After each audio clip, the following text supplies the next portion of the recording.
everybody. Sorry about that. Didn't really get something in the corner of my eye. It just came from outside.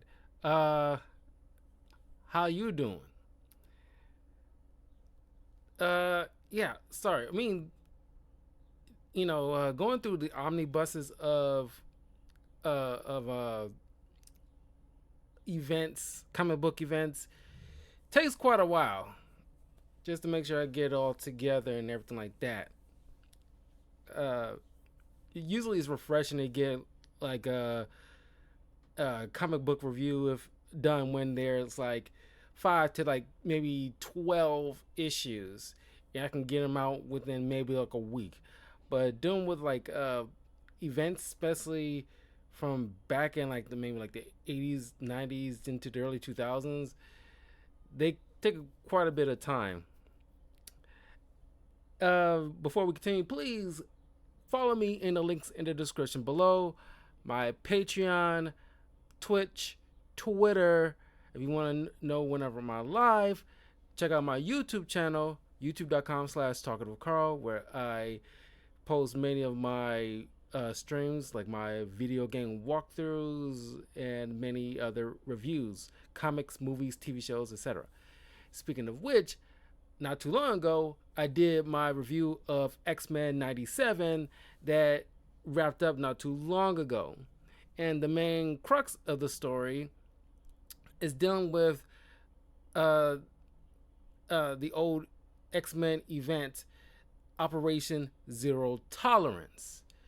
And with the main bad guy being Bastion, who, like, they're going through this omnibus, there was at least a handful of comics, which is kind of like just tie-ins that I remember reading as a little kid. And just like with not Age of Apocalypse, it was Onslaught, that I never knew how it was concluded at all. So I have fun going through this. It's like walking down memory lane in terms of comics, because as I mentioned many times before, in terms of like the era of comics that I have like a passion for, that probably just nostalgic reasons, is like the late 80s getting into like the early 2000s. That sweet spot of an era in terms of like art and just like, the writing. It is not all the way, I wouldn't say it's perfect, but it's just like, I don't know, it's just something about that era where it's just like a sweet spot. Even though around that time, like, Marvel Comics was not doing all that too hot, except for key players like X-Men and Spider-Man. So I didn't realize until much later in life that Zero Tolerance was set not too long after the situation with Onslaught, which I covered on the channel as well if you want to hear my thoughts about the Onslaught event.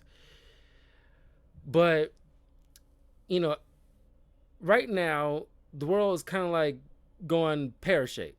And certain key figures, like uh, uh, certain members of the government, and as well as people like Bastion, who took advantage of the situation, because after the situation with Onslaught, where many of the superhero community, although those that did not sell, ironically, all get sacrificed in order to stop Onslaught for good, and only people that left behind that survive are the ones that ironically was selling at the time, like Spider-Man, X-Men. I think Doctor Strange. I don't know if he was really selling, but he wasn't there in the event, so he was technically still there. Um, and like the Fantastic Four was, got sacrificed. So I think it was like, yeah, Daredevil, X-Men, Spider-Man, Doctor Strange was still roaming around. So very little superheroes were really roaming, uh, the landscape like that. So now everything's like, okay, Bastion moseying on in, taking advantage of the fact like, oh my god, it's, Onslaught was a mutant. He's tangentially tied to them. They, you know, killed our heroes. So now many people, especially in the United States, are looking at the mutants like, okay, this is like a major problem. Uh, Onslaught and darn near, you know, annihilated the, uh, well, definitely in the United States, but potentially the world. So, the government gave Bastion the go ahead, who has uh, uh, a plan in place in order to essentially wipe out the mutant race for good. But he's it's kind of a spoiler from the show, but the show is pretty much taking inspiration from this event. But Bastion essentially decides to take it to the next level from what previous villains did, like Boulevard Trask, where instead of just creating these giant sentinel robots come marching in and uh, essentially annihilating an entire town just to go after a mutant, because I guess to the wider public, or at least in Bastion's, because he's thinking like in 3D chess kind of situation. It's like, okay, we can't just send giant robots into a populated area because we don't want people sympathizing with the mutants, because it seems like, oh god, this seems horrific. It's equivalent to like in the real world back in history where when black people was trying to you know go to school or something like that, just the basic human rights, they get pelted with water hoses and attacked by dogs. Once that's put on video and sent out, everybody would start like, oh wow, this is freaking horrific, this is inhumane, and things like that. That is, and Sentinels are the functional equivalent to that. So Bastion came up with the idea to upgrade them in a sense to Prime Sentinels, where essentially he taking people and infusing them with some Sentinel technology kind of thing, and pretty much turn them into sleeper agents. So now, without them even knowing who they are or what they are, whenever they are around mutants, when they activate their powers, they automatically switch on, and so they go on the attack, and you never know who they are, which is ingenious if you think about it. Where now it's more like a scalpel rather than a hammer. So that way, there's nobody to run to essentially.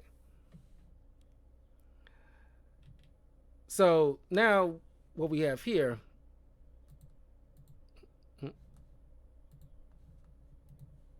so I'm gonna have to adjust the pictures sometimes. So I want to go off the bat and let you know like my biggest kind of, I won't say grievance, but if I have any cons, the biggest one will be is just like how I won't say out of order or random, but it's kind of like a mismatch of certain comics where it's not like a linear thing, because it's like it's like I had to go online, and the website I go to cobbled together all the comics that ties into the Zero Tolerance event. When you're doing events, nowadays when it comes to comics, and if there's tie-ins, they're a little more focused in a sense by comparison. Not all the way. I'm just having a hard time finding like the exact proper word for it, but in a way, there's like well, it hurts slash helps them nowadays. Where the office, if somebody's working on a good Daredevil run right now, they gotta stop partway through or halfway through, stop all the presses, wherever you're doing. X-Men are doing something right now, so even though you got nothing to do with it and you're on a good uh, speed right now with Daredevil, stop what you're doing and somehow incorporate what's going on with them into your story for this particular issue.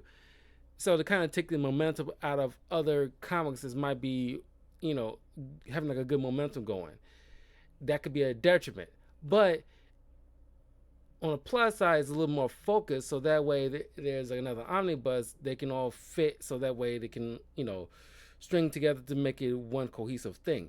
Here, it seems very. I'm not saying that they didn't probably do that back then either, but I'm sorry for me to say it's kind of like a. If I rank a jumble mess, it's a level 3 of a jumble mess.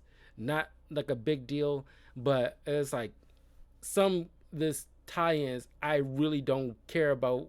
It's just showing what other X-Men members are up to. Like here with Generation X. I'm not sure how many people actually read Generation X at all. There are mutants there that you will recognize, some you do not, but all in all, I honestly did not care. You know, I think, yeah, in terms of, you'll see what's going on with Banshee, aka Sean Cassidy, with Emma Frost and this little girl named Penance, which is kind of ironic because there's like a guy named Penance who used to be Speedball but became Penance after the his team was tangentially, or not tangentially, they directly involved with dealing with Nitro, who caused like a utter destruction that caused the lives of many children that kicked off Civil War.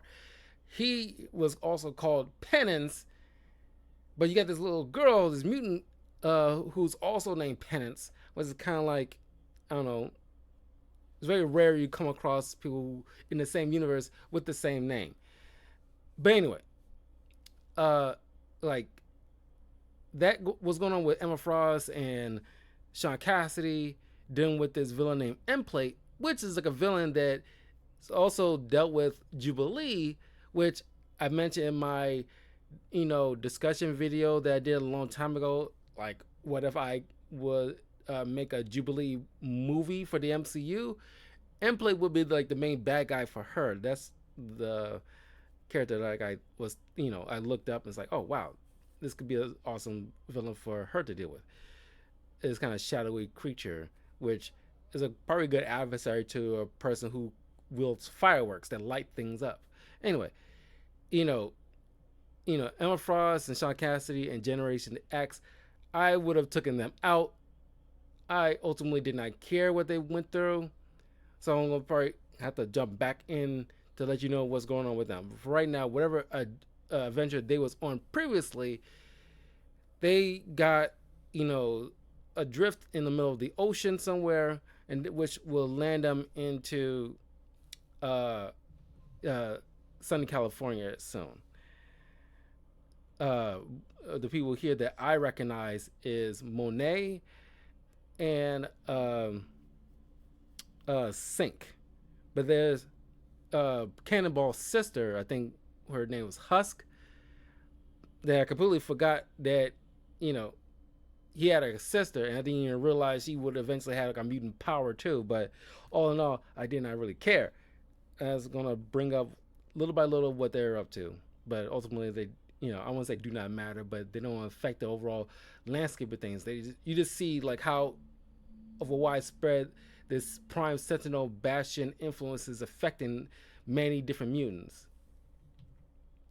But we see that sometime after the Onslaught ordeal, Jubilee got captured by Bastion because since she was relatively new to the X-Men team, Bastion captured her because he figured out that unlike the senior or veteran X-Men members, she hasn't gotten the time to get properly prepared for mental barriers to prevent any type of mind control or people trying to breach her brain.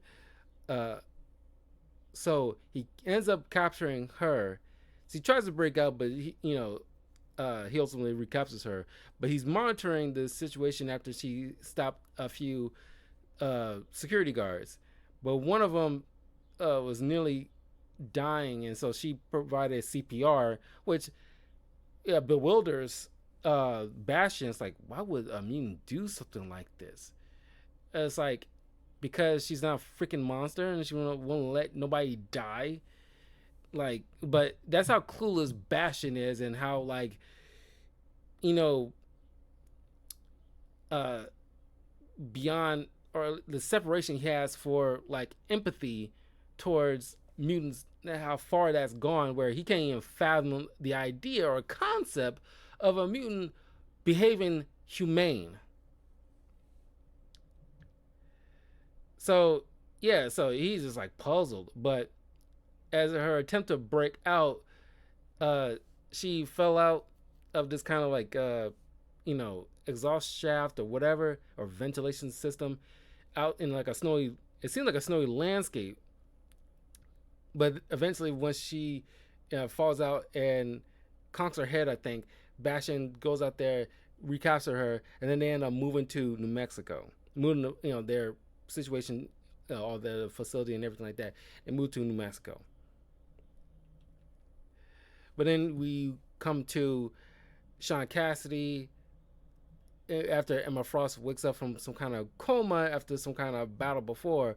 But now, since they're essentially running things in place for Professor Xavier, they're on the lookout for their team, which was the Generation X people. Now they're trying to figure out where they are. So, him, Emma, and Penance, all, even though Penance is kind of like I won't say a wild animal, but she seems like almost like a puppy or anything. It doesn't even speak. She almost like growls sometimes. So, but she's like, I don't know, sure. That's the only way I can put it, just to get you to understand. Like, yeah, she's like not really doing much in this little mini adventure they're going on, trying to find their kids essentially. Uh, so they had now, because like with the whole situation with zero tolerance going on, they dare not use uh the typical means of finding the well, Bastion broke into the X match and took a lot of the cerebral stuff because he looking for the Xavier files, and he can't decrypt it all because uh part of it is Shi'ar alien technology. So he's having a difficult time decrypting everything. Otherwise, he can just do a whole full sweep, because that's the main thing he's needing. He needs that, all the files. He only getting enough of it just to take out certain members of the X-Men, but he needs all of it in order to really systematically take out the whole swath of mutants by incorporating the data into the some batch of prime sentinels in order to be able to counteract whatever mutant power that they might have, so they can be more effective.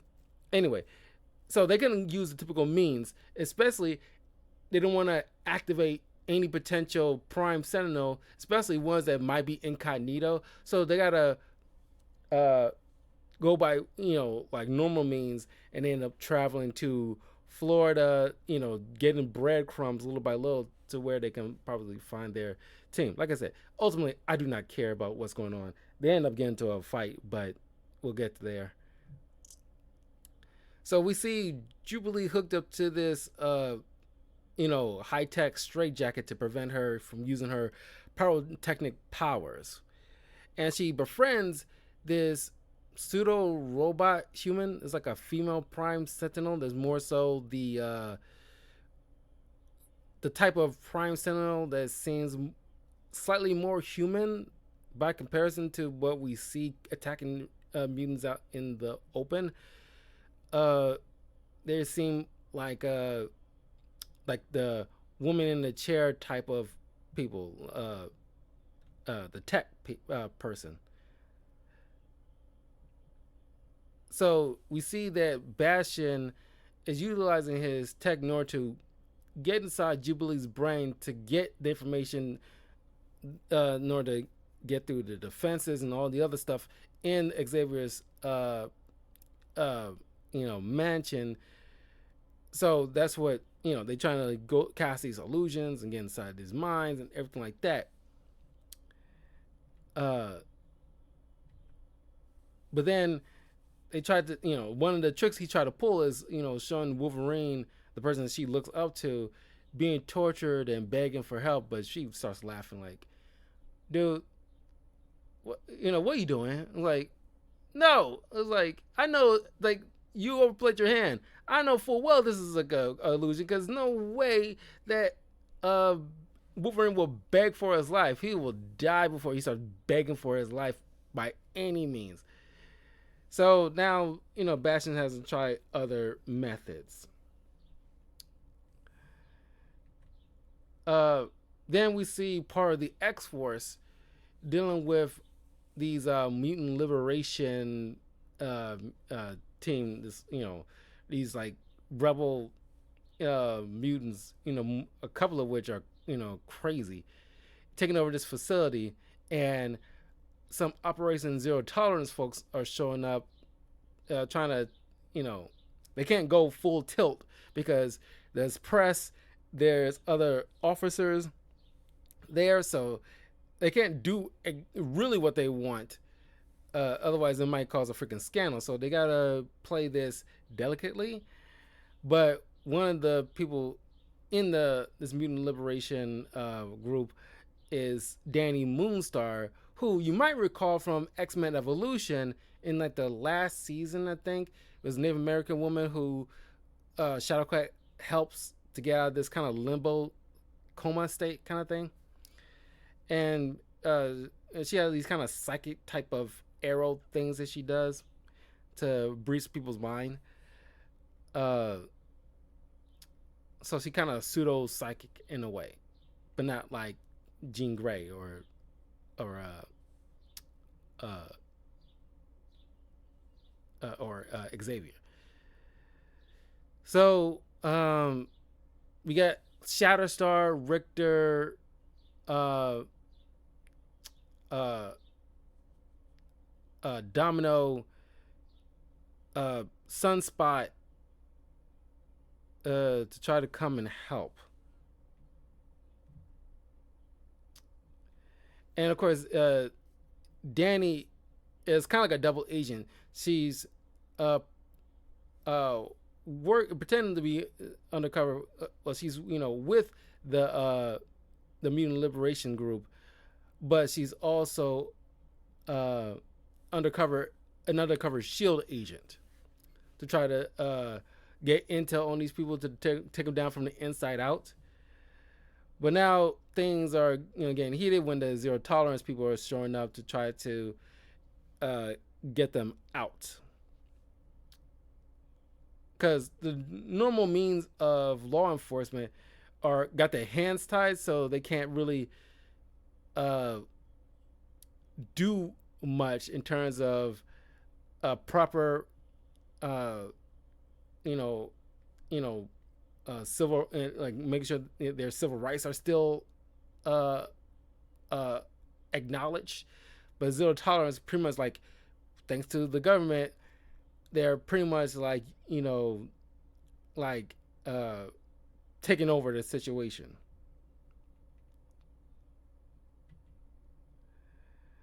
So we see, you know, oh, the Siren's there too. So Siren, DaCosta, and Domino pretend to be reporters, and they managed to get like well,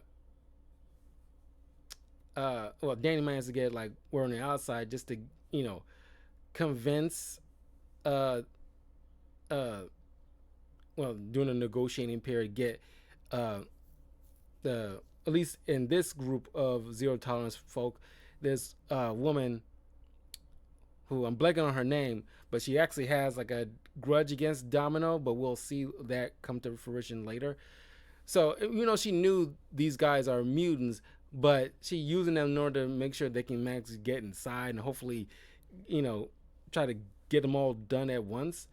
But she managed to take some Prime Sentinels to capture Shatterstar, Richter, and who, you know, by what in my review on X Factor not too long ago, X Factor comic, uh, Shatterstar and Richter had like a relationship.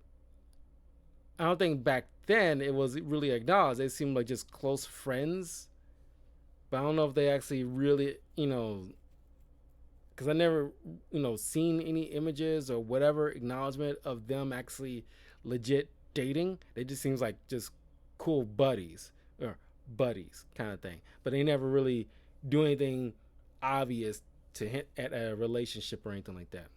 But I'm pretty sure around the mid 2000s they actually kind of like actually went with it, because definitely in my X Factor run, which was around like the mid 2000s, where it's like you see them actually making out and everything like that. So it's like, but back here it's like, they seem like just buddies, whatever. But I don't know.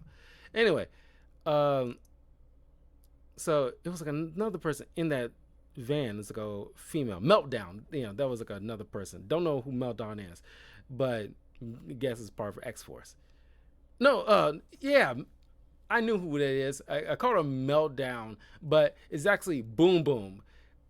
Cause I don't know if you remember X-Men Evolution, you remember Boom Boom. That is her also other type of code name, Meltdown. I guess when she kind of grew up, she kind of grew out of that phase of Boom Boom into like a more grown-up code name, I guess. But I don't know. I don't know. I kind of like Boom Boom. Maybe it's because of X-Men Evolution that made me like the code name Boom Boom, and that attitude she carried in that show. That's how I applied to that type of character. So it was Boom Boom, Richter, and Shatterstar. End up getting captured by the Prime Sentinels.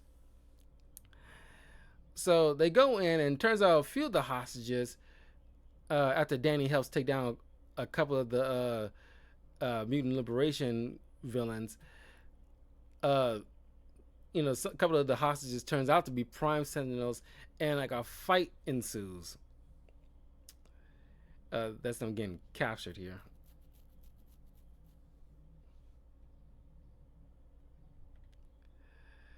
So, uh, Danny managed to take down. I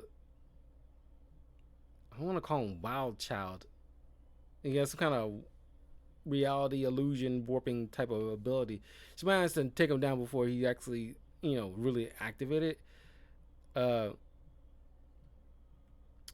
but because he kind of is like going bonkers, their escape plan, who turns out to be a teleporter among their group, decides to just ditch them halfway through this whole ordeal. And so now they got like a standoff situation going on, because now they can't really get out of here in a quick fashion, because you know they was counting on their teleporter to get them out of there. So now they got to deal with these Prime Sentinels that's hidden amongst them. So you see how insidious this is. It's like, man, they're like everywhere, and it's like just like in the show. Well, I think they explain a little bit here in the show and in later on in this event, how they get certain people to turn them into Prime Sentinels, but it's just like the process. It needs to be a little bit of a explanation.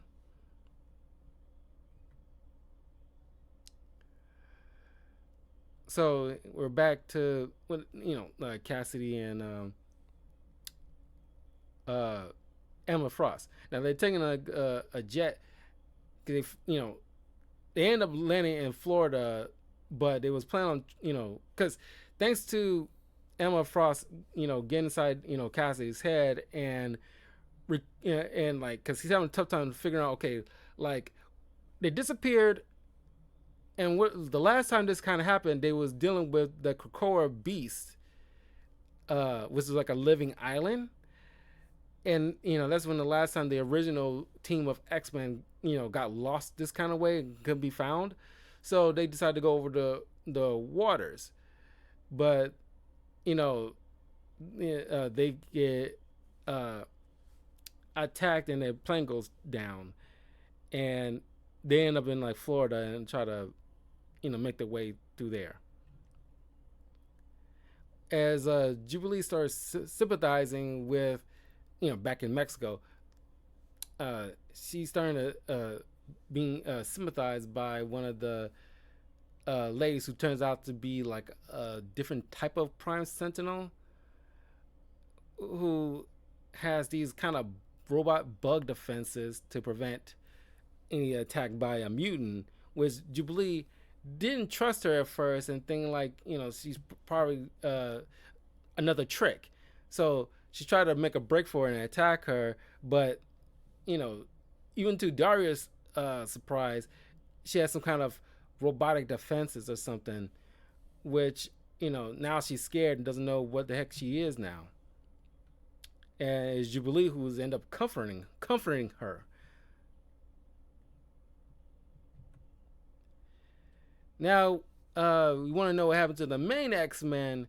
Well, when the zero tolerance thing really kicks off, they was the first to be attacked, and it was broadcasted on the news. And of course, thanks to Henry Garrick, who was spinning this, and like it was like fake news before fake news was like a thing on everybody's lips. Where it's like, oh, the X-Men, without provocation, attack a zero tolerance plane, and so we had to retaliate, and we took down the X-Men, and so they declared war on us. So now we had to send out these, zero tolerance kind of thing, and somehow, maybe mentally or whatever, because this part is confusing as hell. Because like I said, like many Avengers disappeared after they sacrificed themselves to stop Onslaught. Uh, Jean ends up bumping into Iron Man, and she's confused. And it's like, you shouldn't be alive. What's going on? And you want to know what happened? Thanks to Franklin Richards, Sue and Reed Richards' son, who has is an Omega level mutant who has like godlike reality warping powers kind of situation, or he can just do anything he wants essentially, which is making him almost like godlike. Put all those heroes who sacrifice themselves in like a pocket dimension kind of thing, which they eventually come back out thanks to him, and that's where Jean somehow ended up for some reason. I'm not sure how that even occurs. And Iron Man seems none the wiser, thinking like she's something wrong with her. Like, where else would I be? Like, what you talking about? Kind of thing. And by the way, I'm not sure who did it, but I don't know if it was Hickman or somebody. After like, some point halfway through the Krakoa era of X-Men in the past couple of years, they kind of retcon and then de-retcon slightly Franklin Richards' powers, because they want to stop making him a mutant, so he and the Fantastic Four don't really need to be so close at the hip, which is kind of dumb. You acknowledge that he's a mutant, and it's like, I don't know what was the issue with that, but they took that away. I don't know if it's just they written to have Franklin kind of take use his own powers to take away his powers, but in recent Fantastic Four stories, in one particular issue, just a little inside thing here, that Franklin acknowledges that unbeknownst to his family, his powers keep returning. So while he has it, he uses it to check for any possible massive catastrophe that might happen to the world or the wider galaxy. And so he uses it to stop that. And then after everything seems calm and everything like that, he then turn it off, knowing it will eventually come back. So they kind of like had a cake and eat it too. So that way, like whenever they choose to, they can automatically bring it back. But it's just like, why would you take it away in the first place? Just leave it be. It wasn't hurting nobody. He wasn't like doing anything too crazy with it. They keeping it pretty much tight, not tight lip, but it's like, you know, I guess they didn't want to have like a too big of an ace in the hole, kind of like with Doctor Strange. Like, oh, he just magic it away and it'll be an easy fix. They don't want too big of easy fixes, kind of thing. Because anybody can just say like, why don't you just get Franklin Richards to fix it? It was like, stop Thanos, just get Franklin Richards. I get it, but it's also that's you swinging too far in the other direction with it, kind of thing. Anyway, Iron Man's left confused, but like I said, him and the other heroes will eventually come back, and like Heroes Reborn kind of moment in Marvel history where it's like all the heroes that was killed off by dealing with Onslaught, they eventually just pop back up, new and improved, and you know I think around this time like the MCU was really kicking off, so they got the at least maybe like a year or two before the MCU kicked off, but they really start bringing them back. I think that was around the time when you get that stupid image of Captain America with like on the side, image with like the overdone muscular uh pecs. They almost look like boobs in a way where it's like, okay, it was like grossly overdone, and it's like the person who did that image was really embarrassed by it. So it's hard to actually find the copy of it, but you can easily look it up and see that. But they did everything they could to try to like correct that massive mistake. I don't even know why nobody even like talk about it back then. And it's like before it was ran out to print. It's like, and they looked at the image. It's like the editor looked at the image. Is like, hey, this kind of looks stupid. Do you want to redo this? Or maybe they in the rush. Is like, just send it out anyway. Who cares? Kind of attitude. But it looked dumb. But they did everything they can to course correct. So we got like the TV on the news, and Cable's talking on the phone with one of his inside man and Shield, who got their hands tied with the red tape and everything. They can't really do anything about zero tolerance, even though they don't agree, or even many people in certain governments don't agree with what's going on with zero tolerance, but their hands are tied.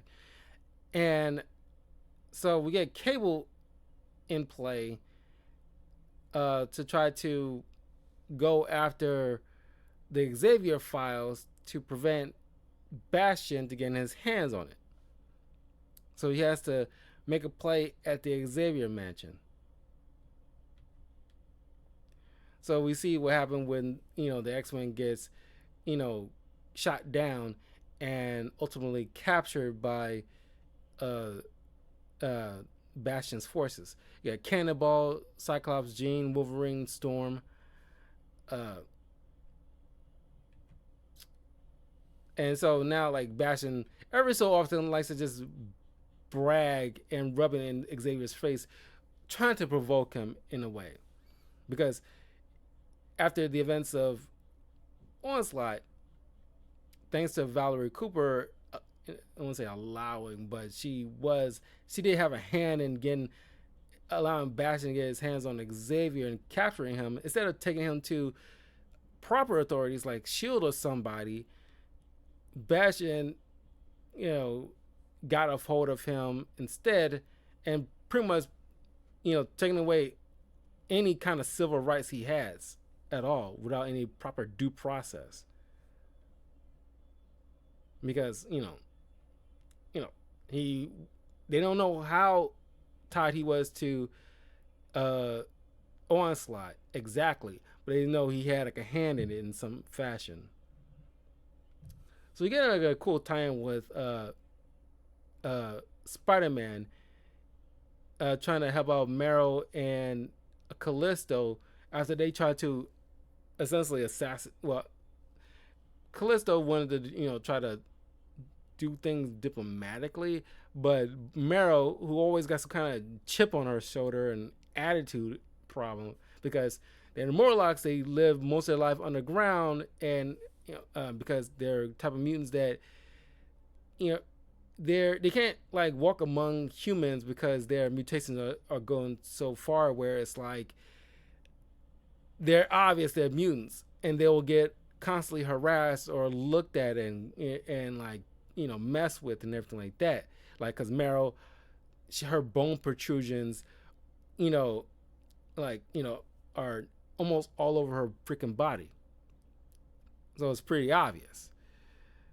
So they can't even go, which is like a lot. They can't even go into like the Xavier school, like most of them probably want to, and they get, told stories about the Xavier school and how like it's like a magical place kind of situation. They can't even go there because many people point out, certain cons they have with Xavier, like, oh, you only invited, particular mutants to your school who can pretty much pass as humans because while you're trying to forge a bond between Homo sapiens with Homo superior, you think it'll be an easier go of it if your Homo superior that you have working with you can look like them.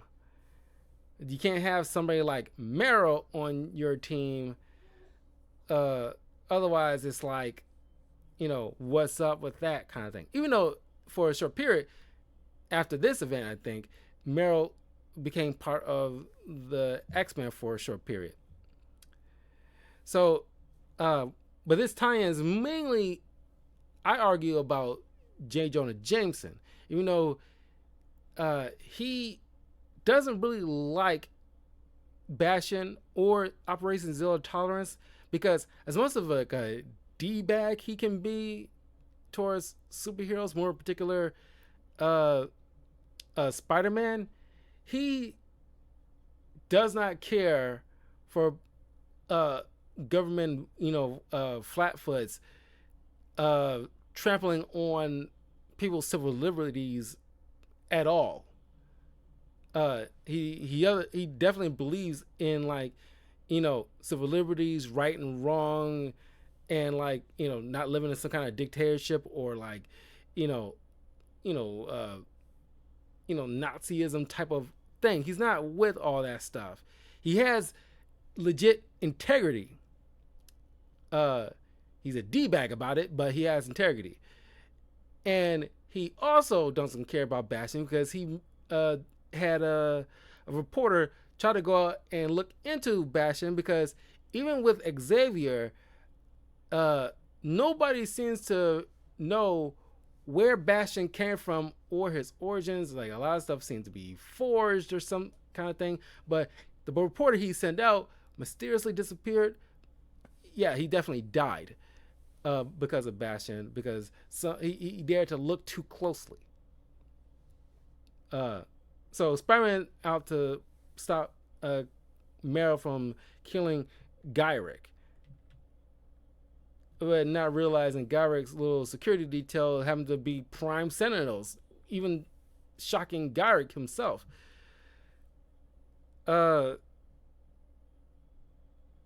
It's like I said, this is like you never know who is a Prime Sentinel. They just like everywhere. And I love like the art. The art has changed from particular tie-ins to the main story, but I like this art a little bit better, because it's like look at like Bastion like yeah yeah yeah like you won't let me do what I want yeah yeah And of course, he tries to buy off, essentially not by money, but just try to buy off uh, Jonah with some information about you know you know other people or whatever like that. But Jonah is like, I don't need this. I can get this on my own. And besides, why would I trust somebody like you who doesn't have a past, who is like doing what you're doing and trampling civil liberties? It's like, why would I, even if I wanted to, why would I trust anything you give me and think it is actually concrete? So, like, get the hell out of my office, because I know you probably had something to do with my missing reporter. So I'm going to look into it, and I'm going to do it very thoroughly now. If I wasn't already thorough or gung ho about it, I'm definitely gung ho now, considering what you just pulled. So that means I'm on the right track. So once I get it, it's going to be plastered all over the freaking news, and I'm going to take you down.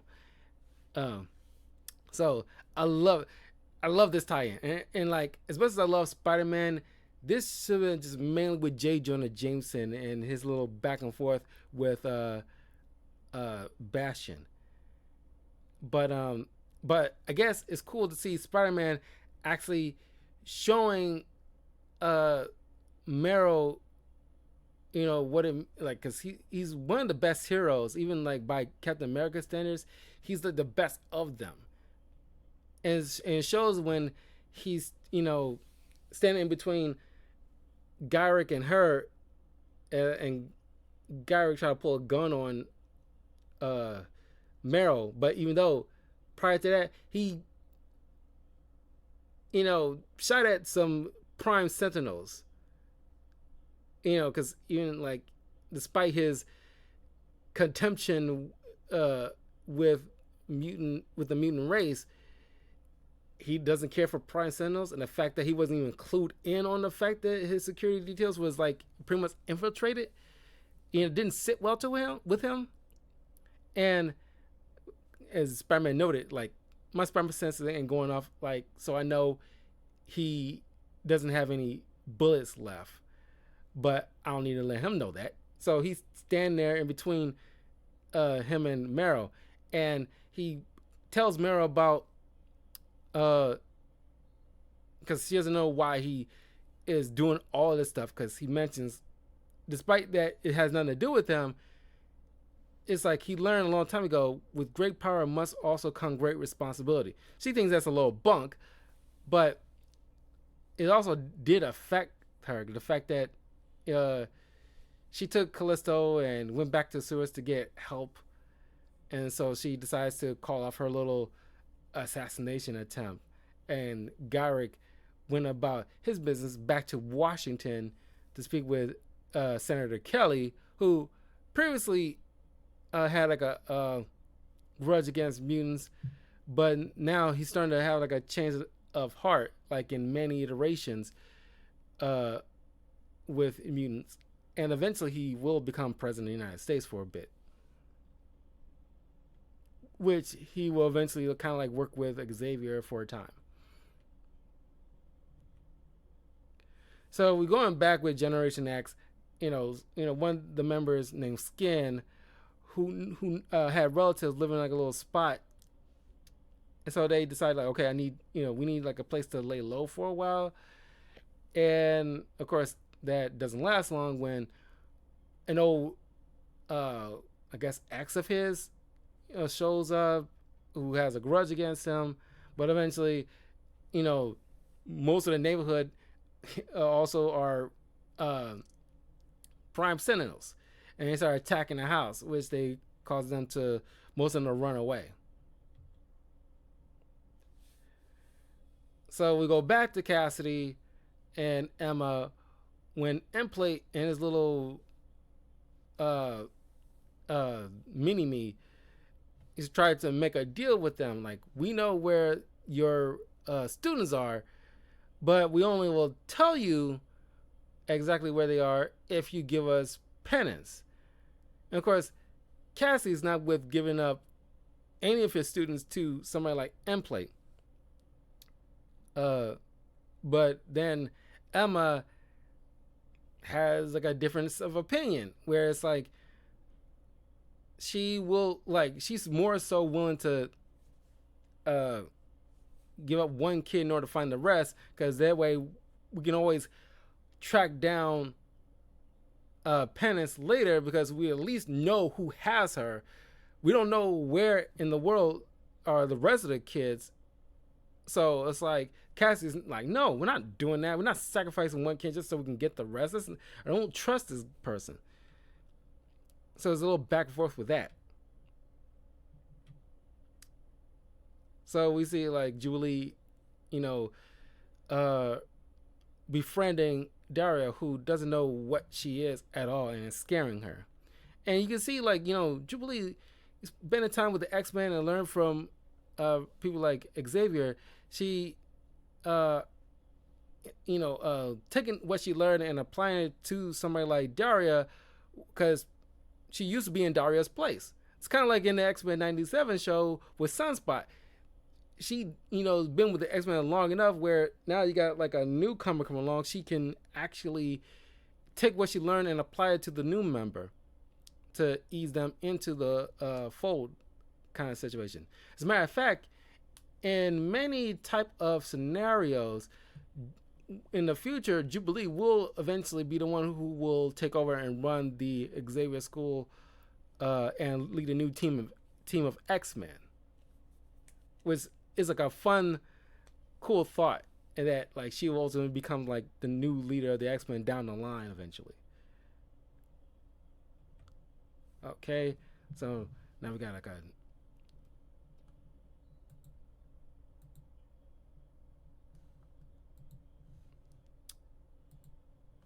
second here.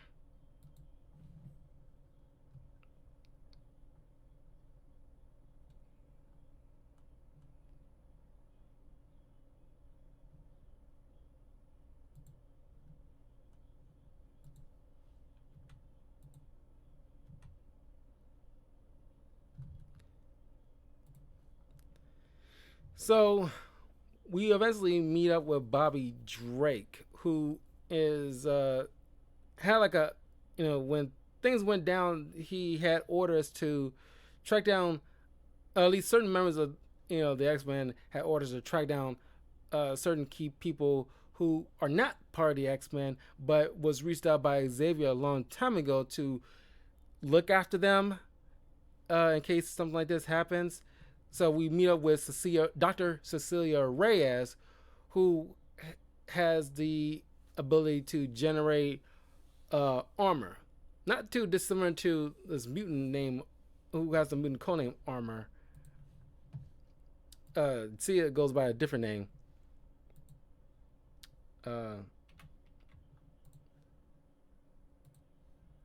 Different codename.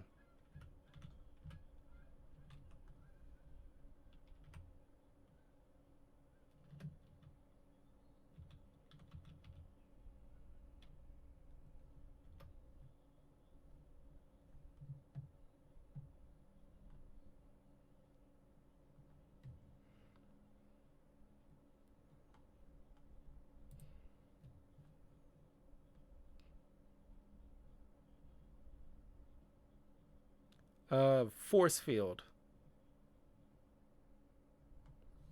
Yeah, I mean it's like there's also like a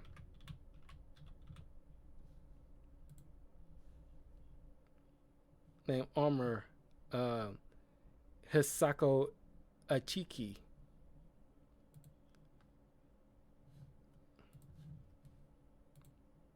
It was pretty much got the same kind of powers, roughly. And don't check in. Because, Hisako, codename Armor, generates a psionic exoskeleton armor. While Reyes essentially creates a biofield, a pyroplasmic biofield, increasing her durability. This field extends 6 inches from any point on her body. This field constantly surrounds her body at any given moment, completely invisible, and only takes on a glass-like translucent uh, translucency when subsequently activated by a threat. Uh, so I guess it's roughly passive, but eventually she learns to control it. Uh, but I think Armor's ability is a little bit more, you know, uh, active, not passive. But she was a long time ago approached by Xavier to try to join the uh, uh, the school, but she didn't care to. She preferred to just live a normal life. Xavier respected it, but he put her name under the file so just in case something happens or if she ever comes up, she will, there'll be a record of her. But she kind of had like a self-loathing thing being a mutant, but she kept that secret. And she's working in an office after the news broke out about the X jet being shot down and stuff. She just joined in the camaraderie of people like, good, I'm glad they taking them down. These mutant people are kind of creepy and blah blah blah. Uh, but like I said, she's one of the kind of self-hating kind of thing. That's when uh some EMTs bring in somebody who was injured into the office, and it turns out he is a Prime Sentinel, and he started attacking Reyes, pretty much blowing up her spot. And now she's like, now everybody knows, and now she's trying to live a quiet life, and she doesn't want anybody to know what she is. So then Bobby Drake shows up to help her, but she's not grateful at all. She's like, her bedside manner sucks and it's brought up many times, but she just doesn't care. Kind of like that. I don't know. She's Mrs. kind of Puerto Rican from the Bronx, something like that. So she grew up kind of hard. So she kind of like got like an attitude. But you can see her powers, how it's how it works. And you see this translucent glass kind of barrier pop up. It's literally inches from her body. But problem is, unlike Hisako, Reyes' armor, even though it's protecting her from death, she still feels the impact. So it still technically hurts, but it's not killing her. It's kind of like if she gets, shot with a bullet, it won't kill her and it will bounce off, technically making her invulnerable. She'll still feel the impact. So because you hear it's like ow ow ow ow ow ow ow ow ow ow, that kind of thing. But Iceman shows up, helps out, and of course there's other people in the hospital that turns out to be Prime Sentinels. So Bobby, escapes, in some kind of underground thing that he formed with his powers to make an escape. So now it's like he's trying to get Reyes to safety.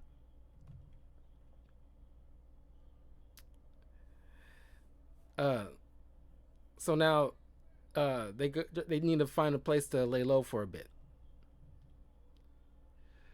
So back in Mexico, Jubilee has to be forced to witness her friends being brought in to be put in separate cells. But she thinking at first it was some kind of another illusion, but when she notices Wolverine reach out to Jean, she know full well, okay, this is actually real, because no way that Bastion is that good to mimic something like this. Wolverine will go out of his way to try to reach out to Jean, but because of the crash, it seems that Wolverine might be dead. So Bastion orders to his men to take him to the to get his body incinerated. But that's when he uh his healing factor is complete, so he wakes up and starts mowing down folks and breaking out his other members. And it's like, man, you did not do your research at all. Maybe because he doesn't have the complete files, but it's like you would think Wolverine would have been in the top 10, if not top 5.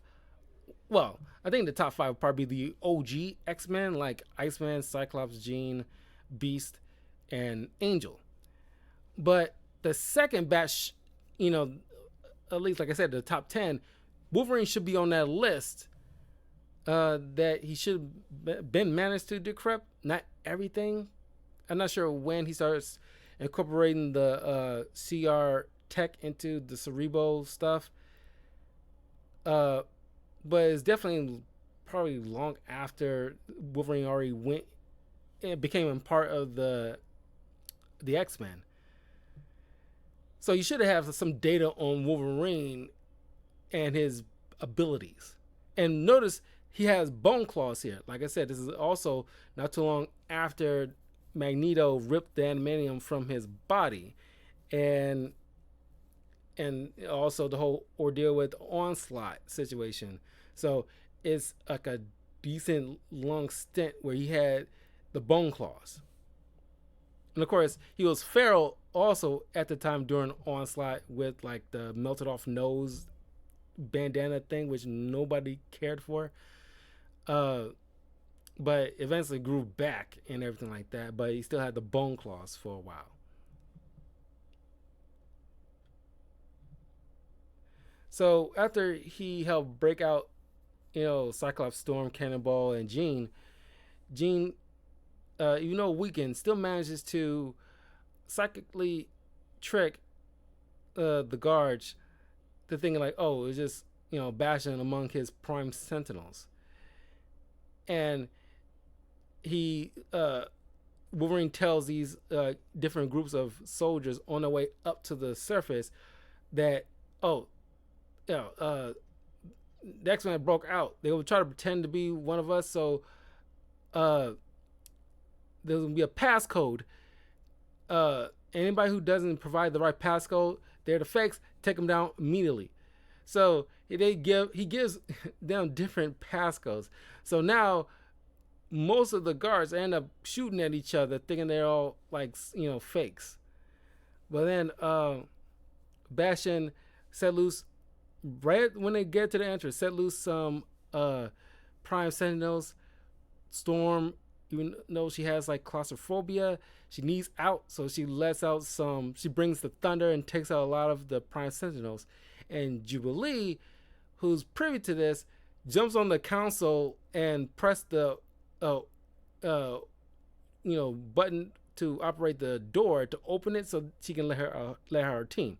Of course, they don't know that Bastion has Jubilee in this facility, so she gets put back in her cell, and the X-Men manages to make an escape. Now, being left wondering, like, somebody let those doors open, and wondering like who that could be.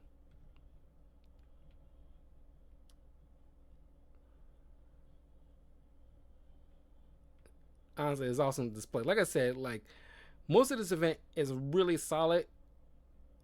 My only thing is like you could take out Generation X situation, the Emma Frost Cassidy thing. Well, I want to say the X-Force stuff is okay. I think mainly Cable would have been like the only thing we need to worry about.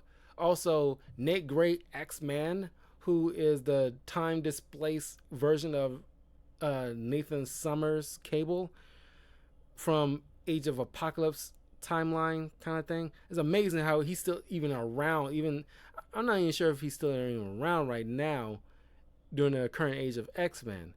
I like to think he is, but I could be wrong. But it just seems kind of wild. You still have this guy around for so long. But I guess they thought he was so cool they I guess it's kind of like with Miles Morales. He was too cool to be left in like a different universe or a different timeline, so they just brought him in to the main timeline. Uh, I think that's probably like the mindset, I guess. Uh,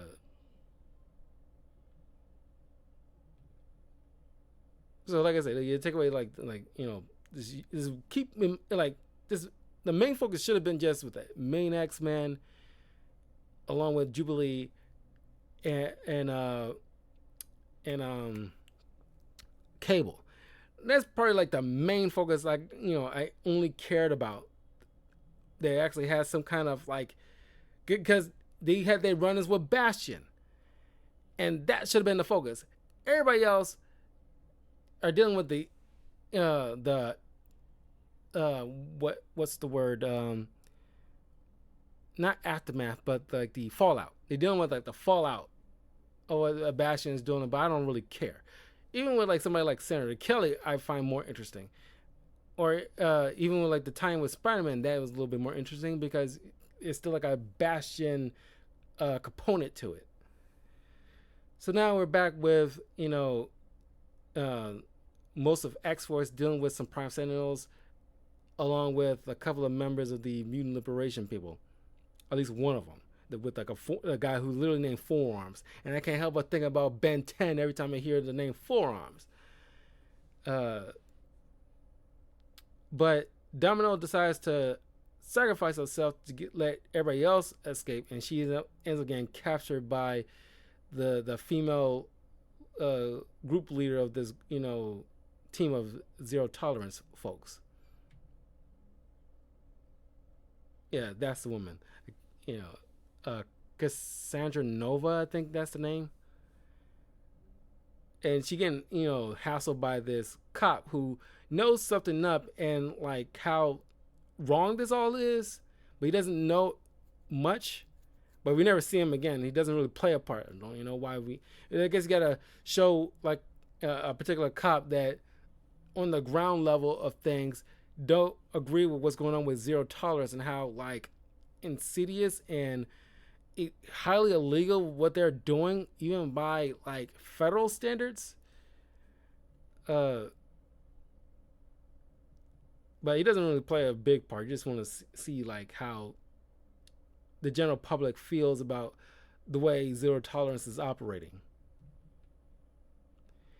And so we see her, you know, interrogating Domino, and how when Domino was on one of her old missions, uh, trying to rescue somebody from a facility, and she was one of the science crew who was operating some mechs, mentally, and trying to stop Domino from escaping. Domino used this kind of device to circuit the armor that Cassandra Nova was operating, and ended up frying her brain. She was put into a coma, but that's when Bastion and these suits, uh, well, mainly these group of people, these shadowy figures, essentially suits, I should say, which you see them a little bit, but you never see them again, or knows who they are. But they were instrumental in getting this comatose woman in the hands of, or at least get on the path of Bastion, to be selected to be turned into a Prime Sentinel, so she'd be able to be conscientious and stronger and stuff like that, and eventually becomes his right hand down the line. And they're using her in order to recapture some mutants.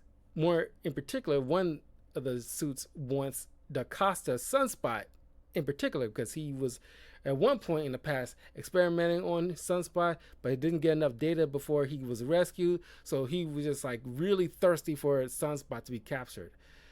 But now it's just like, here we are, and she has like a grudge against Domino for what she done to her. So now we go to Cable and him trying to break into the Xavier Institute, which is overrun by zero tolerance guards.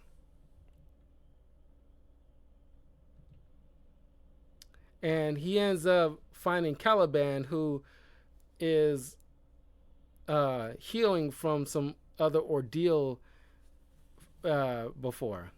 Not sure what, but somehow they was monitoring this guy, and it's like, why you did not just take him to bring to the same facility as you brought the other X-Men? That part was confusing as hell to me. It's like, you're just standing guard over this dude. It's like, just take him. Like, why are you like just watching him on his bedside? It's like, it's weird. But Cable breaks in to get Caliban out, and eventually gives him the device where he tells him, like, when I tell you to press it, I need you to press it. And they know that they're surrounded by guards, and even on the outside window there's a helicopter. So now Bastion shows up, and it's like the guns trained on the door, and so they end up running out, and he tells, Cable tells Bastion, press the button. And it turns out at some point Cable installed extra security measures inside the mansion, so it's like everywhere is a danger room now. And it's all these giant cartoonish giant metal spiked balls comes rolling into the hallway, and Caliban and Cable are already familiar with it, catch everybody else off guard, which allows them to escape underground. And Cable tells Caliban, like, I need you to, go here. I'll find you eventually, but there's something I need to do here, and I can't focus on that if I'm worrying about you. So they say their goodbyes. Hopefully they'll meet each other later. They will. And Cable goes off back to the mansion. And in a very Batman level display, we see Cable, when the lights flickering on and off, we see him like, taking members of these guards down in this room where he needs to go, and they all going down one by one, and they're freaking out. It's like, man, it's like very Batman level display. Very cool. And so while he's downloading all the information from the Xavier files into one disk to keep Bastion's hands off of it, he mentally contacts Nate Gray, and this bothers both of them because they're technically the same person, but from different time periods or different timelines. He gives like Nate Gray some orders in order to take care of some business on his end of things, because everybody else seems to be, caught up in something. So he's the only person that he knows that he can reach out to deal with something like this, which we'll see later in like another tie-in. I'll get to that eventually. So now that you guys' base is covered, that's when Bastion shows up, gun with a Cable has gun trained on him. And Bastion pretty much like, tells Nathan, like, you can shoot me, but if something happens to me, my men have orders to go out, because we know about your extended family. We'll go after your grandparents, and not only kill them, we'll make sure we come after your father and mother and wipe them out. But don't worry, you'll probably be long since dead. Well, no. We'll just kill your grandparents and your parents to make sure you don't exist at all. So now they go for this little dialogue back and forth, and of course Bastion will start monologuing. But as somebody tried to sneak behind Cable through like the hole he broke in with, Thanks to his psychic powers, he managed to stop that and have Bastion at gunpoint. And knowing that he can't shoot his way out because he doesn't have any more blaster clips, he uses his mental abilities to completely mind control every guard that's in on the mansion grounds and inside the mansion, and cause them to like zombie walk their way many miles away from the uh uh from the grounds of the Xavier Institute. And this of course hurts him because he never exudes this level of power. And mind you, I can't help but think, 'cause I know my fair share of Cable stuff. Cable used the bulk of his power to keep his uh, techno organic virus from overtaking him. And the fact that he had to exude this amount of power, I'm surprised that the techno organic virus didn't try to like creep in on him. All we see is him getting like a nosebleed. But Bastion tried to take his gun as he's trying to walk away, realizing, oh, he doesn't have any clips. Uh, so Bastion's forces let him go.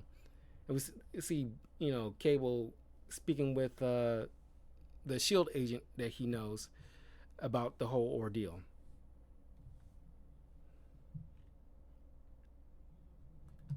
And get a little bit more with Domino and the whole thing with her and Cassandra. We don't see it, but eventually, she manages to make an escape after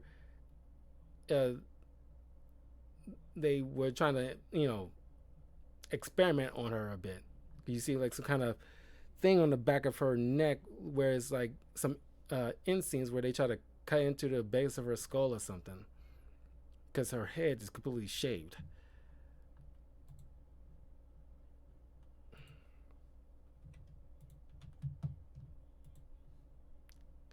So we're back with Emma Frost and her little thing.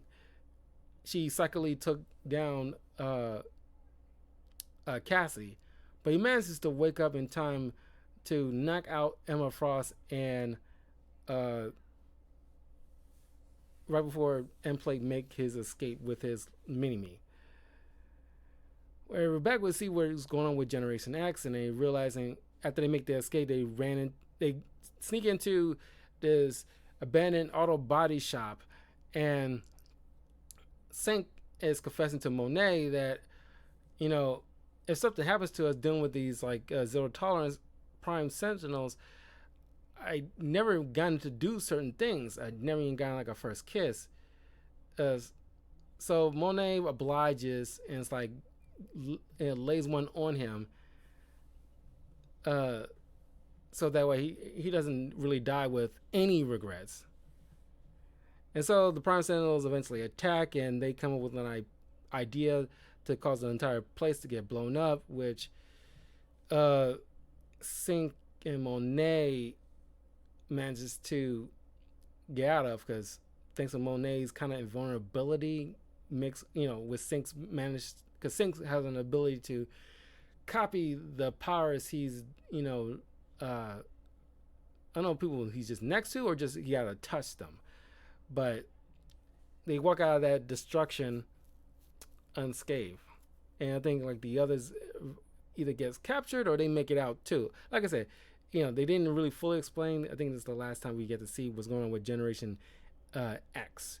I'm pretty sure eventually they get picked up by Cassidy and Emma Frost, because we don't see them show up anymore with any other tie-ins.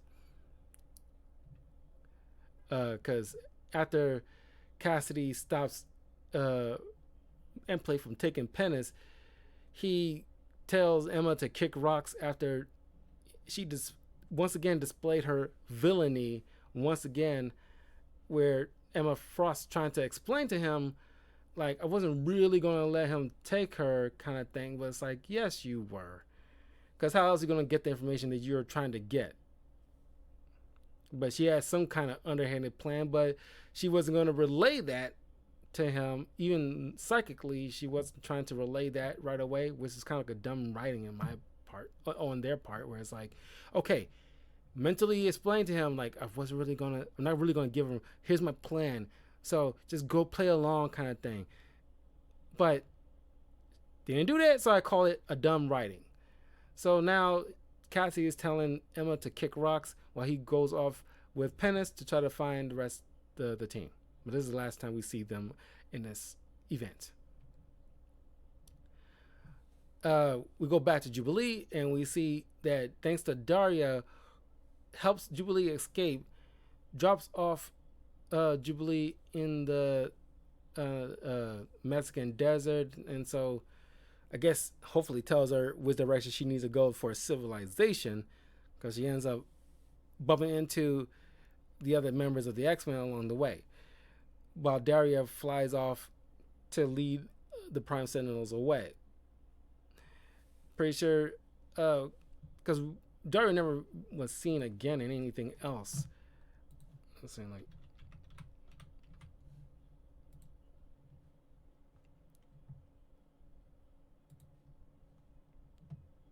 yeah, this is the last time we see Daria in anything. I'm looking on the Marvel Wiki right now. It's like, yeah, she's never seen again. She might just been destroyed or reprogrammed, whatever. It doesn't really matter. But thanks to her, Jubilee managed to escape the Bastion's facility.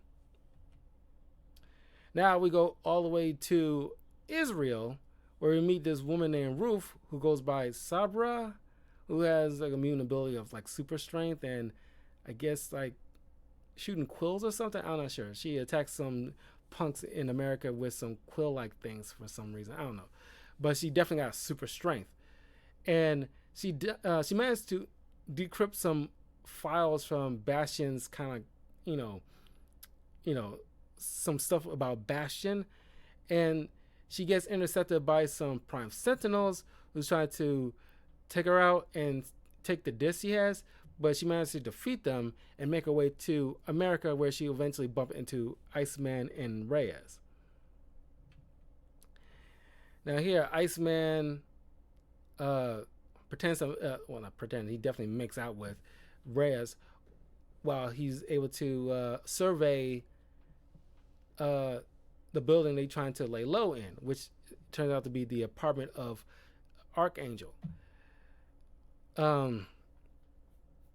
Now, this goes to show that Iceman, being with the X-Men long enough, yeah, he can be a goofball from time to time, joking around like Spider-Man from time to time, but he knows how to, he knows the game. He knows how to play cool and survey a certain, area in order to sneak in and things like that nature.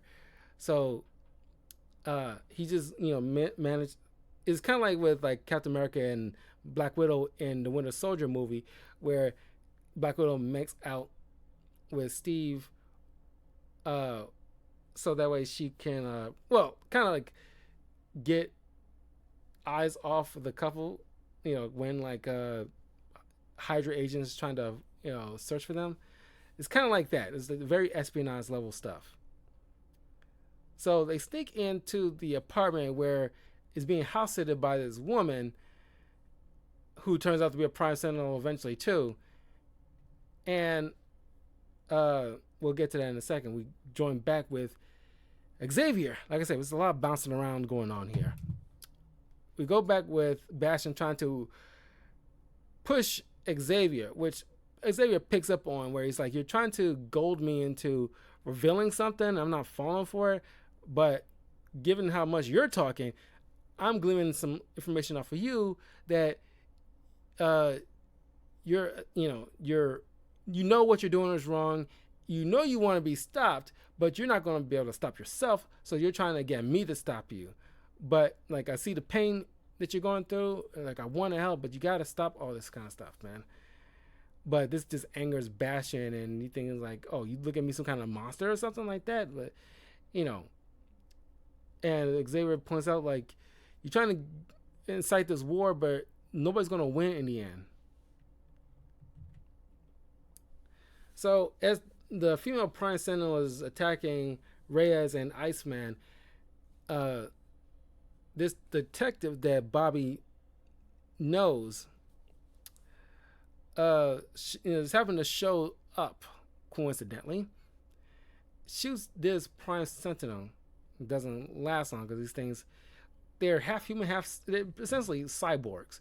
So I'm not sure how like a normal gun's gonna actually do any damage to these things, but apparently they at least stopped them for a little bit. Uh, you would think they'd be like Terminators or something like that. But she managed to, get them out of the apartment and to the local police station. But even Reyes points out, they're both in the same interrogation room, which is not typically how it's done. Why they're in an interrogation room is not in like a, something like a police office or something like that. It's kind of odd. And of course, Bobby knows, like, oh yeah, there's definitely something odd, but I don't think because Reyes questions the detective, but Bobby says like, I'm friends with her. It's like there's no way she will betray us, but he knows that yeah, they're being watched, through the glass, but not by cops. I can tell they're definitely Prime Sentinels by out there, but for some reason they're not making a move. They're waiting for something. So it's almost like a zombie apocalypse in a way, because it's like they're just like ready. It's like legit everywhere. Cause how scary that is. It's like no, everywhere you turn, there's always something like about to pop off. They, a lot of these people barely get any kind of respite without some, I don't know, old lady in a grocery store just turning on and start attacking you. So the reason the detective essentially betrays Bobby in the situation because Bastian kidnapped her daughter. I mean, not daughter, son, which we see later, and Bobby eventually helps rescue. Where it's like, she knows what she did wrong, and her son wouldn't forgive her if he finds out about what she did. So she goes back to help her friend. So a fight breaks out in the police station. Bobby ends up rescuing a lot of people, and in the process of him and Reyes trying to make an escape, a Prime Sentinel try to set off a blast, but a detective intercepts, shoots the thing dead, but it gets clipped in the arm. Thanks to Reyes' medical expertise, managed to help her. But as other Prime Sentinels about to show up, Ruth shows up in her little costume, I guess, sabre, and collapses the building on top of the Sentinels in order for the rest of them to make their escape. But also, Meryl shows up in the midst of all of this stuff, so all of them just, are adrift on the waters, making their way to Connecticut. Thanks to a detective, they managed to, and Sabre, they managed to figure out, well, not the detective, but thanks to Sabre, they managed to figure out, okay, where the kid is so they can rescue him. But we're going back to Mexico, where Jean and the others ends up bumping into this blind prosthetic up to the yin yang guy named Mustang, who are helping them, taking a rest for tonight after they make their way all, escaping Bastian's clutches. And after thanks to some sleuthing by Wolverine, they figure out that not too far from where that little trailer park area where they are, there's a different facility where they're making people into Prime Sentinels. And according to Mustang, it's supposed to be some kind of clinic where, the people in that trailer park area goes to get like some seemingly medical help, but not realizing they are being, turned into sleeper agents by Bastian and his cronies. And once they relay that message to Mustang, you know, the next bus full of people comes by, and Mustang's trying to warn them that the clinic is a bunch of lies, and there's mutants who told me about this. And it's almost like Telltale Heart. It's like, look, they're underneath the floorboards. And he tried to hide them for seemingly from the zero tolerance people, but he realized, oh, they're just a group of people, so it should be no problem. But Wolverine is like, dang it, Mustang, you idiot, you freaking idiot. And it turns out like the couple of people amongst the group are Prime Sentinels, and they start getting activated. They kill a couple of the people there, but thanks to the X-Men, they stopped them. So now they, make a plan on taking down that clinic, where I guess that's the main hub where they're making the Prime Sentinels, because obviously they got to be out of the U.S. territory in order to do these very illegal things, like turning people into robots.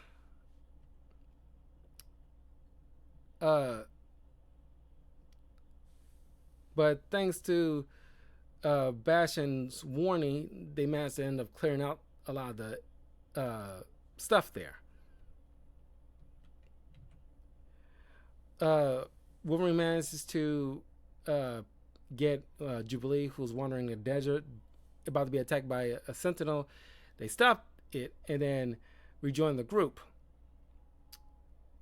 So, realizing the place has been cleared out, they decided, okay, let's tear down this entire place. But then things are really starting to turn for Bastion. So he decides to have his team activate his killer Sentinel. We'll get to that in a second. Now, we turn back to X-Men and what was told to him by Cable to do, which is find Jean Grey's parents and her niece and nephew, and make sure they're safe from any zero tolerance people. Because now, just like in the X-Men 97, Bastion is making sure, like, okay, anybody who's like mutant sympathizers or related to mutants in any shape or form, they get taken out as well, like, Jean Grey's extended family, because they will carry the X gene too. So we need to make sure they neutralize them, so that way they don't, especially those kids, don't grow up to birth other children who will eventually, no doubt, turn into mutants. So now it's gone, off the rails. And like, Senator Kelly is like turning his, like, okay, this has gone way too far. You don't know anything about this Bastion dude, and he's really effed up in the head. And like, this is, I'm not supporting effectively genocide.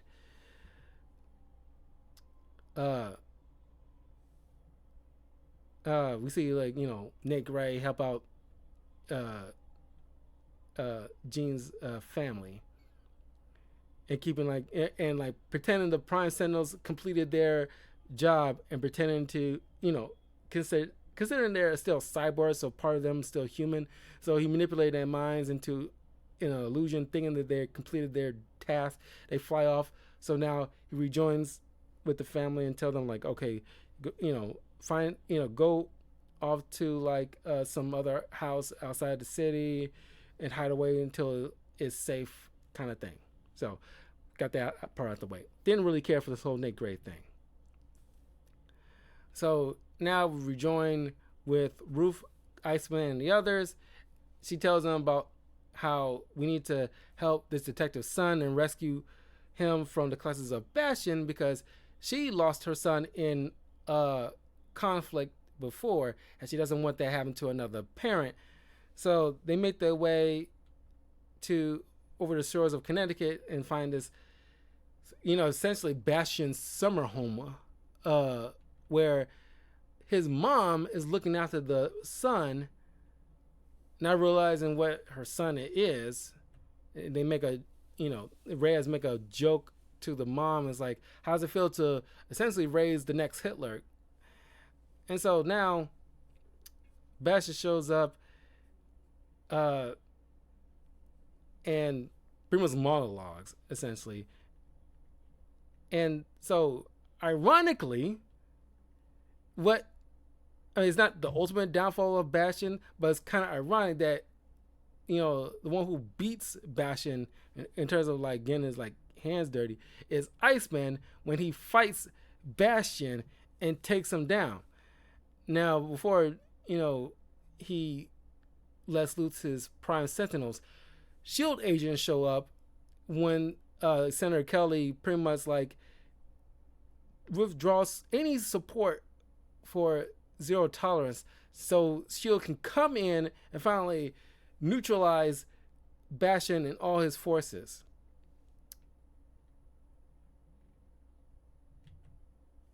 So it's like an awesome display, but it's like how funny it is that it's Iceman who ultimately beats down Bastion. Iceman.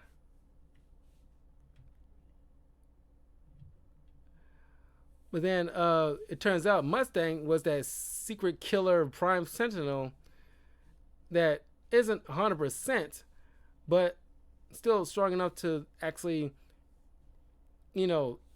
take out the X-Men potentially. But Wolverine tries to beseech to the human parts of Mustang because Mustang tells the X-Men earlier about his story, how he used to be a pilot, and there was some kind of, during like an air show, there was some kind of malfunction, and he could have ejected. That's why he was like got these like leg braces and gone blind and stuff like that, because he could have ejected to save his life, but knowing that the plane was nose diving close to the stands where women and children are, he decides to stay in the plane to steer it away from them. He survived, but he got blind and messed up his leg. And so that's that part, the hero part that Wolverine is trying to beseech to.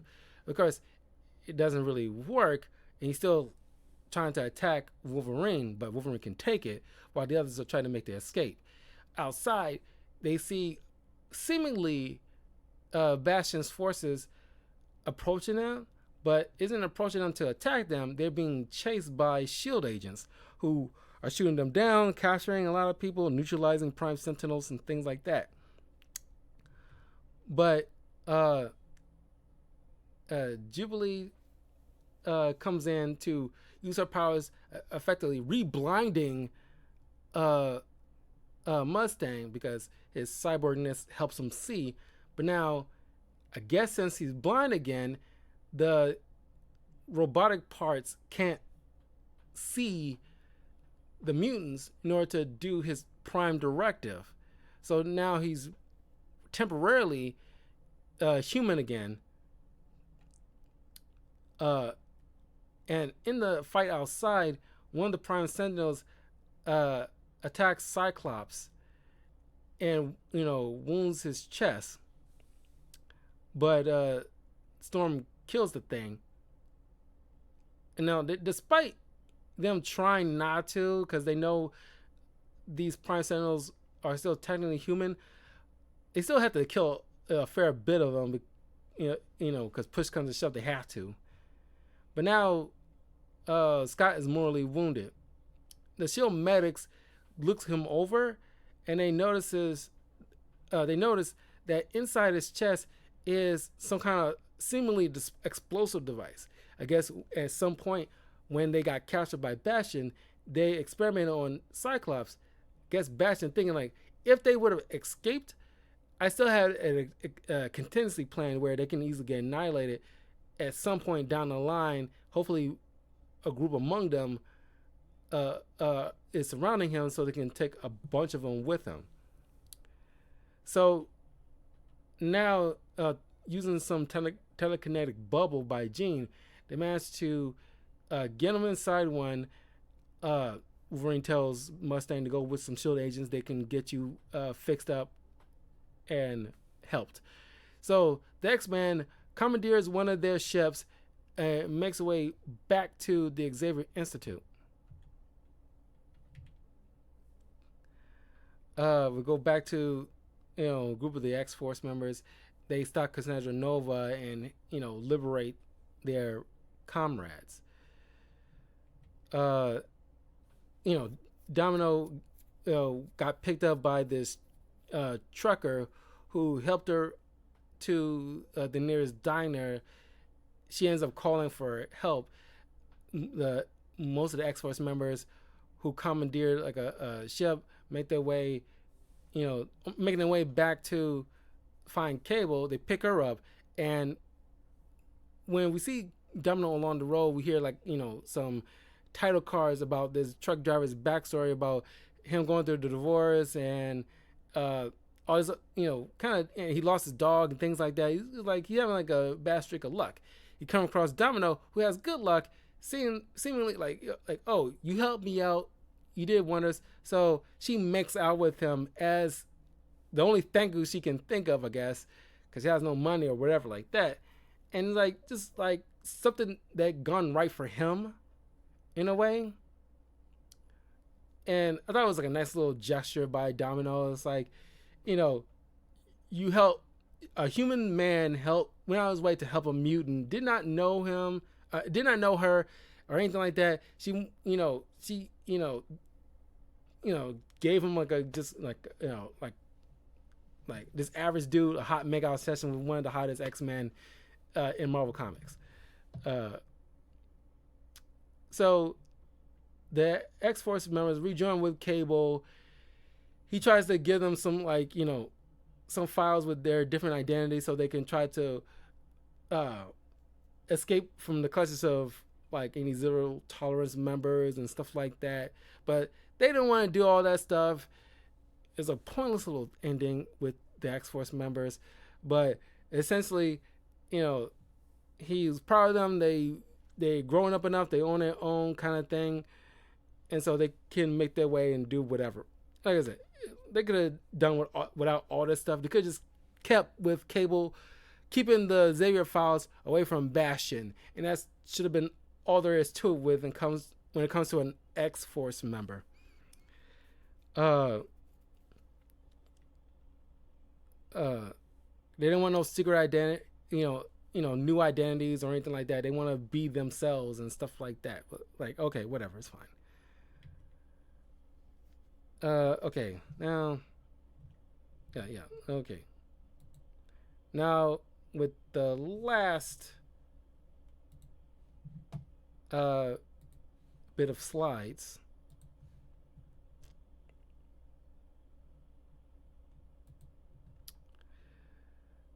Everybody convenes on the Xavier Institute. And because after the whole situation with Cable, Bastion has the entire place cleaned out. It's barren as hell.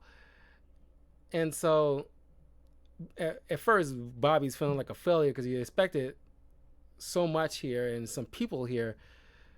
But luckily, there's nobody here because otherwise they've been overrun by a bunch of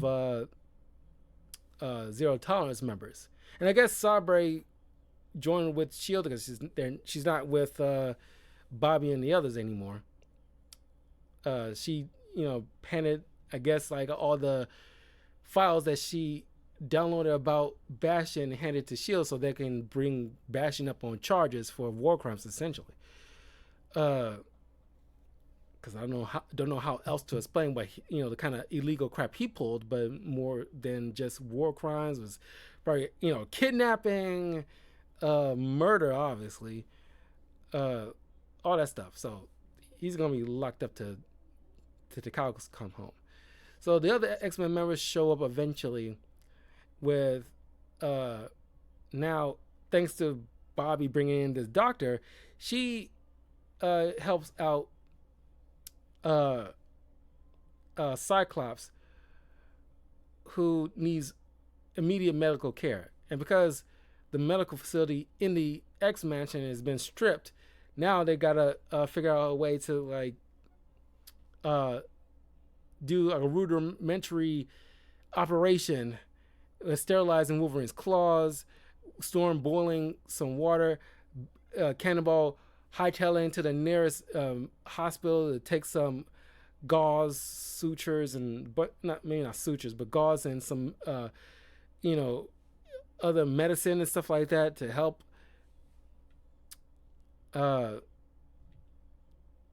so Jean telepathically puts into Cecilia's mind about what's going on and what happened so she can be able to be prepped and ready without full explanation. So it's really cool. So she gets Wolverine to like open up Scott while Jean puts, Scott to sleep and pretty much sedating him. And then all of a sudden, the Juggernaut shows up in a suit with a lawyer, saying, considering that he's Xavier's half brother, so I'm taking this whole entire place. And so eventually, Beast,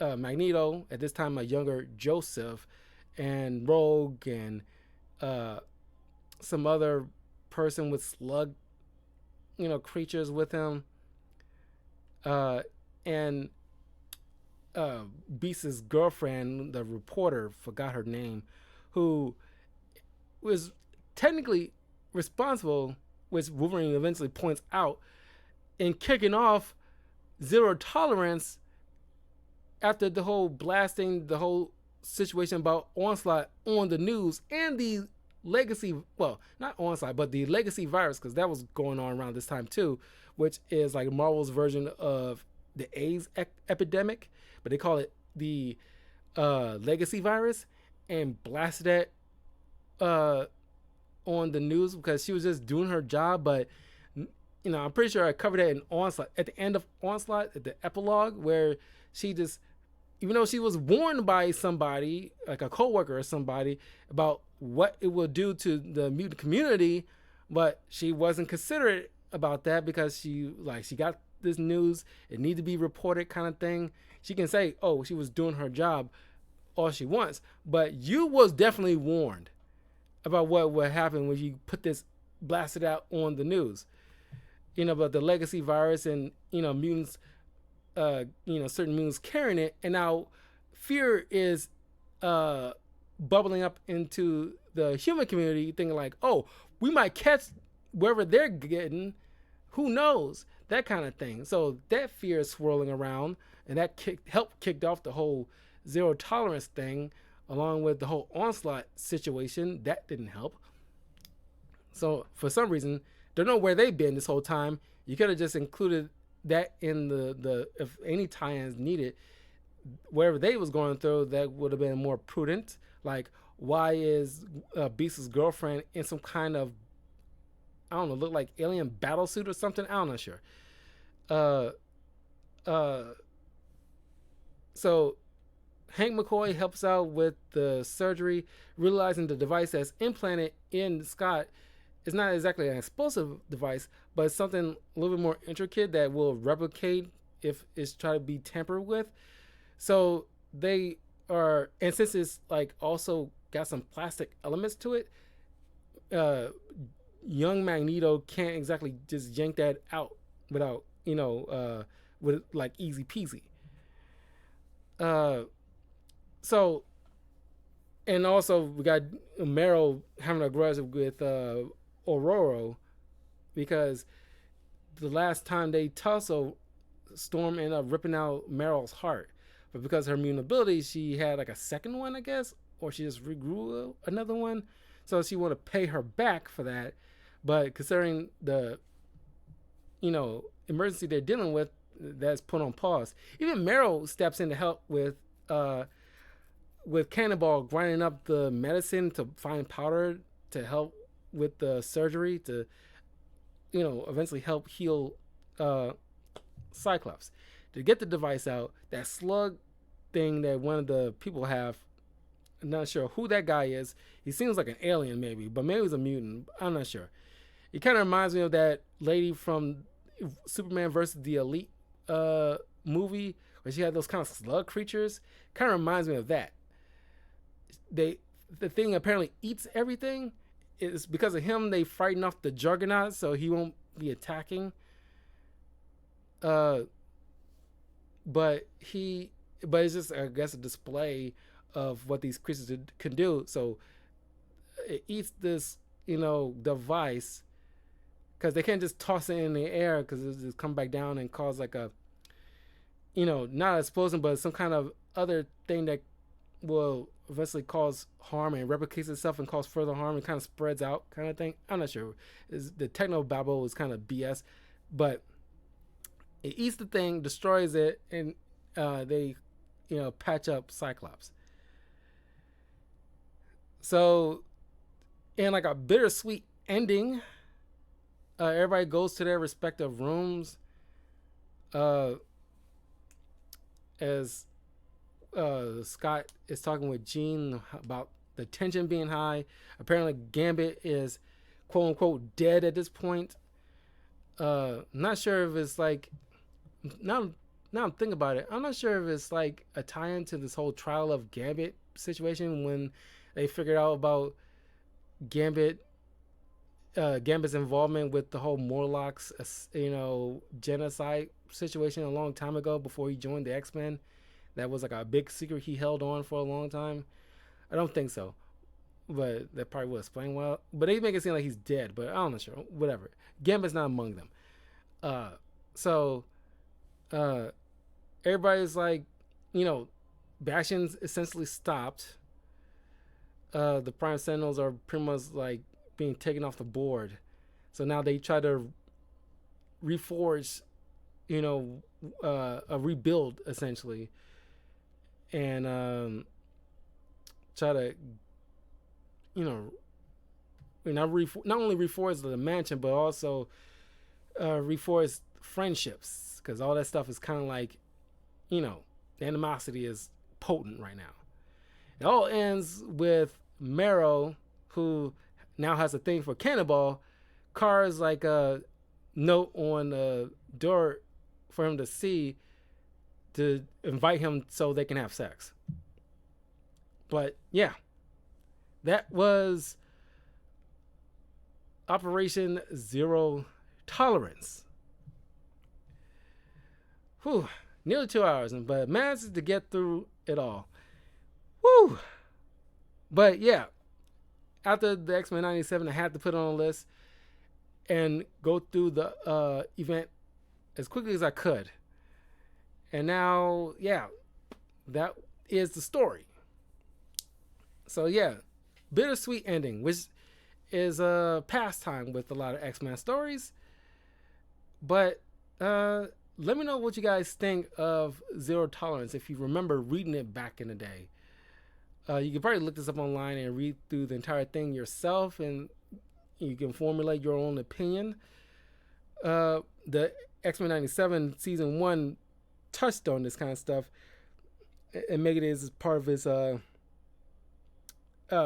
it took moments out of this event and made it as part of his main plot.